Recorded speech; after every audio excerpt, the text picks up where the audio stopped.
സദൃശവാക്യങ്ങൾ 17 അധ്യായം 5 വാക്യം. ദരിദ്രനെ പരിഹസിക്കുന്നവൻ അവൻ്റെ സ്രഷ്ടാവിനെ നിന്ദിക്കുന്നു. ആപത്തിൽ സന്തോഷിക്കുന്നവന് ശിക്ഷ വരാതിരിക്കയില്ല. മറ്റുള്ളവരെ നാം പരിഹസിക്കരുത്. പരിഹാസികളെ ദൈവം വെറുക്കുന്നു. പരിഹാസികൾക്ക് ശിക്ഷാവിധിയുണ്ട്. ദരിദ്രനായി ജനിച്ചതുകൊണ്ടോ ദരിദ്രനായി ജീവിക്കുന്നതുകൊണ്ടോ അവരെ പരിഹസിക്കരുത്. നിങ്ങളെയും ദരിദ്രനാക്കുവാൻ തമ്പുരാന് കഴിയും. പണത്തിൽ ആശ്രയിക്കരുത്. കഴുകൻ ആകാശത്തേക്ക് എന്ന പോലെ ചിറകെടുത്ത് പറന്നു കളയും പോലെ പണം പെട്ടെന്ന് ആവിയായി പോകും. ഒരു രോഗം വന്നാൽ അങ്ങനെ സംഭവിക്കാം. ദരിദ്രനെന്നോ ധനവാനെന്നോ ദൈവസഭയിൽ വേർപാട് പുലർത്തരുത്.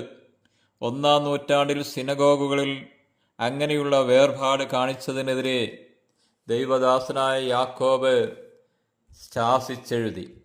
യാക്കോബിൻ്റെ ലേഖനം 2-ാം അധ്യായം നോക്കുക. എതിരാളിയുടെ വീഴ്ചയിൽ സന്തോഷിക്കരുത്.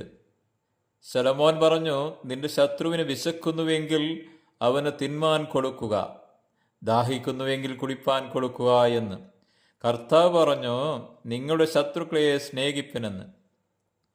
ഏശാവിൻ്റെ സന്തതി പരമ്പരകളായ ഏദോമ്യർ ഇസ്രായേലരുടെ സഹോദരന്മാരാണ്. എന്നാൽ അവർ എല്ലായ്പ്പോഴും ഇസ്രായേലിനോട് ശത്രുതാ മനോഭാവം പുലർത്തിപ്പോന്നു. ഇസ്രായേലിൻ്റെ കഷ്ടത കണ്ട് സന്തോഷിച്ച അവർക്ക് ദൈവം ശിക്ഷ നൽകുമെന്നും ഏതുവിധത്തിലെന്നും ഓബദ്യാവിൻ്റെ പുസ്തകം വിവരിക്കുന്നു. അവർക്ക് ശിക്ഷ കിട്ടുകയും ചെയ്തു. ഇത് മറ്റുള്ളവരുടെ വീഴ്ചയിൽ നാം സന്തോഷിച്ചാൽ ദൈവം ഉറപ്പായി ശിക്ഷിക്കുമെന്ന് നമ്മെ പഠിപ്പിക്കുന്നു.